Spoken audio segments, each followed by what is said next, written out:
বুবলির মুক্তি পাওয়া আরেক সিনেমা মায়া দ্য লাভও দর্শক খরায় ভুগছে। এক কথায় শনির দশায় পড়েছেন নিজেকে কথায় কথায় শিক্ষিত দাবি করা এই নায়িকা। এই যে সাংবাদিক ভাইয়া, হ্যালো, আপনাকেই বলছি। এখন তো আপনাকে সবাই বলবে যে আপনি অপু বিশ্বাসের কাছ থেকে টাকা খেয়ে এইসব কথা বলছেন। অপু বিশ্বাসের চামচা আপনি, অপু বিশ্বাসের বাসায় কাজ করেন।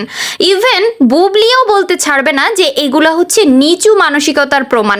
বর্তমানে বুবলি ফ্যান্স যারা আছে তারা কিন্তু কালবেলার যে পেজ সেটা কিন্তু আনফলো করে দিবে অলরেডি। কারণ এখানে বুবলির বর্তমান অবস্থা বা বর্তমান যে শোচনীয় অবস্থা সেটা কিন্তু তুলে ধরা হয়েছে।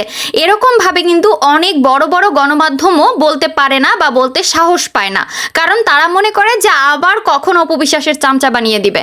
তো এটা কিন্তু ঠিকই যে রাজকুমার মানে শাকিব খানের সাথে বুবলি কিন্তু কোনোদিনও টক্কর দিয়ে পারবে না।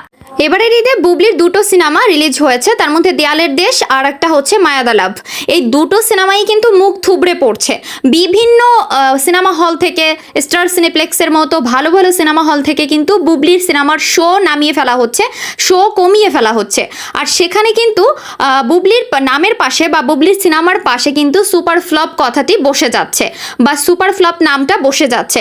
এখনই দেখার বিষয় যে বুবলির প্রতিক্রিয়া কি হতে পারে। তবুও বুবলি জানান দিচ্ছে যে না, তার সিনেমা খুব ভালো যাচ্ছে।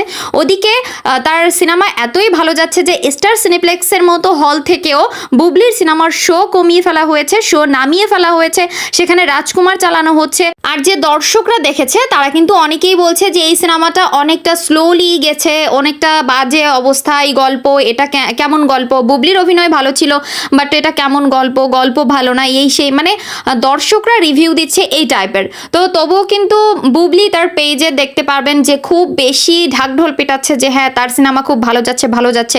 কিন্তু দেশের বড় বড় গণমাধ্যমগুলো কিন্তু এই নিউজটাই করছে যে শাকিব খানের রাজকুমারের কাছে বুবলির দুটো সিনেমাই কিন্তু মুখ থুবড়ে পড়েছে।